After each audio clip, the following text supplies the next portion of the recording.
साधु साहब। भाई साहब नमो बुद्धाय, जय जय भीम। यहाँ पर मैं आया था भाई साहब, आज प्रोग्राम था। हाँ, अच्छा चलो चलो। नमो तस्य भगवतो अरहतो सम्मा सम्बुद्धस्स।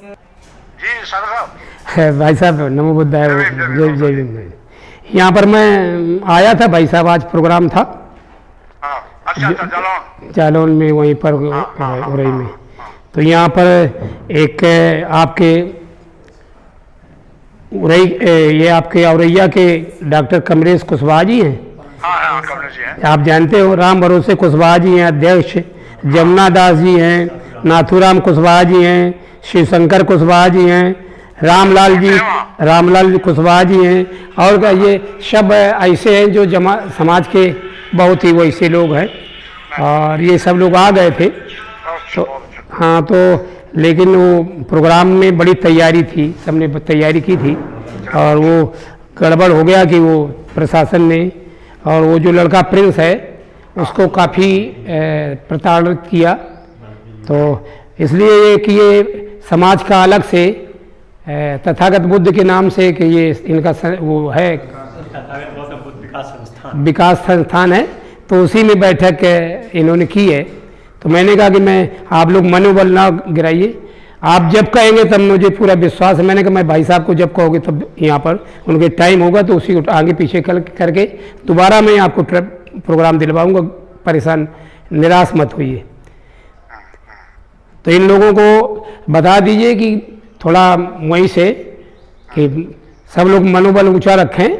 और मैंने आपके विषय में काफ़ी कुछ यहाँ पर बोला है, सब लोगों को संबोधित किया है कि हमारे समाज के जो एक बाबा साहब तथागत मानवर कांसीराम साहब के बाद ये मूवमेंट रोका था, इसको आप उनसे सीधे कहिए, मेरी तरफ से उनसे अपील करती है कि भाई देखो, क्योंकि परमिशन नहीं था इसलिए वो नहीं आ पाए, लेकिन जब भी कार्यक्रम आप लोग करोगे वो जरूर वो वहाँ रहेंगे। ठीक है, हाँ, धन्यवाद भाई साहब, ये सब सुन रहे हैं भाई साहब। ठीक, धन्यवाद।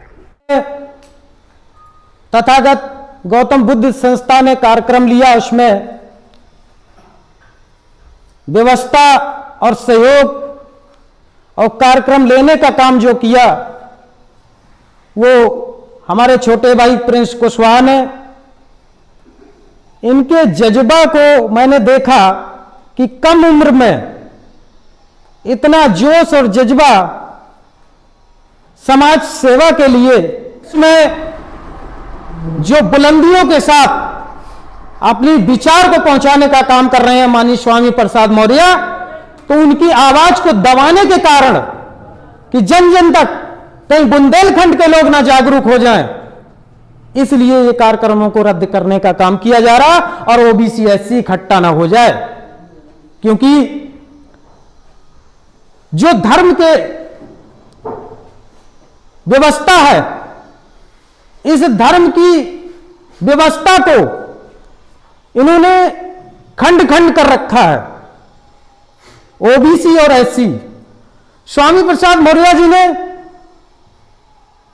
इनके धर्म पर जो रामचरितमानस में चौपाई लिखी, ढोल गमार शूद्र पसनारी सकल ताड़ना के अधिकारी, तो उन्होंने कहा कि कथा कथित जो कहे गए वर्ण व्यवस्था में शूद्रों को ये मारने और ताड़ने की बात की, उस चौपाई को हटाया जाए।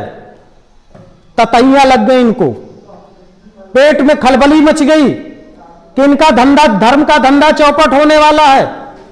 ऐसा एक व्यक्ति आ गया इस भारत में कि कहीं धर्म का धंधा हमारा चौपट ना हो जाए। तो ये कार्यक्रम आज मैं देख रहा हूं पूर्वी क्षेत्र में माननीय मौर्य जी के कार्यक्रम हो रहे हैं। उसका कारण है कि वहां के लोग जो ओबीसी एससी सभी लोग संगठित होकर प्रशासन पर दबाव बना रहे हैं और हम इधर थोड़े कमजोर पड़ रहे हैं। ये जो संस्थान है इसमें आप लोगों ने कार्यक्रम रखा है, एक जगह से आपका कार्यक्रम था और उसमें बड़ी तैयारी थी।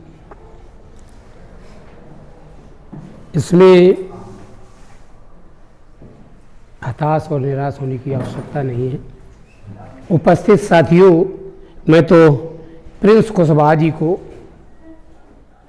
जितनी भी हृदय से धन्यवाद दूँ वो बहुत है, कम है।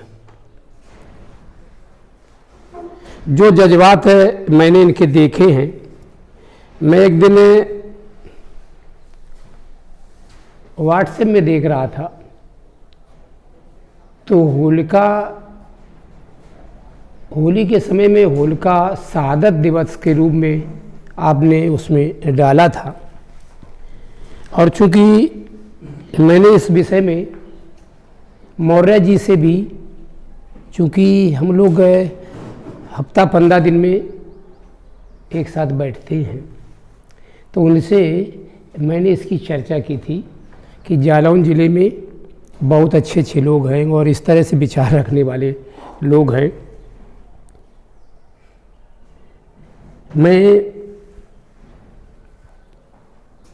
आप लोगों को बताना चाहता हूँ कि मैं उत्तर प्रदेश सरकार में 3 बार मंत्री रहा हूँ और 4 बार विधायक रहा हूँ। मैंने कभी कल्पना भी नहीं की थी कि मैं विधायक बनूंगा और मंत्री बनूंगा, ये तो कभी सपने में भी नहीं सोचा था।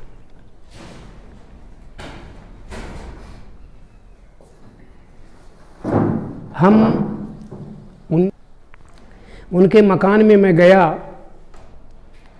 तो मकान के उनके यहाँ कई औरतें और लड़कियाँ, मतलब लेडीज बैठी थी और उनकी माँ थी। तो वहाँ से मैं निकला तो मेरा वो बीच में एक चबूतरिया टाइप की बनी थी, उसमें एक तुलसी का पेड़ लगा था और वो तुलसी का पेड़ की डालें फैली हुई थी। तो वहाँ से मैं निकला तो वो मैं कहीं टच हो गया, छू गई होगी।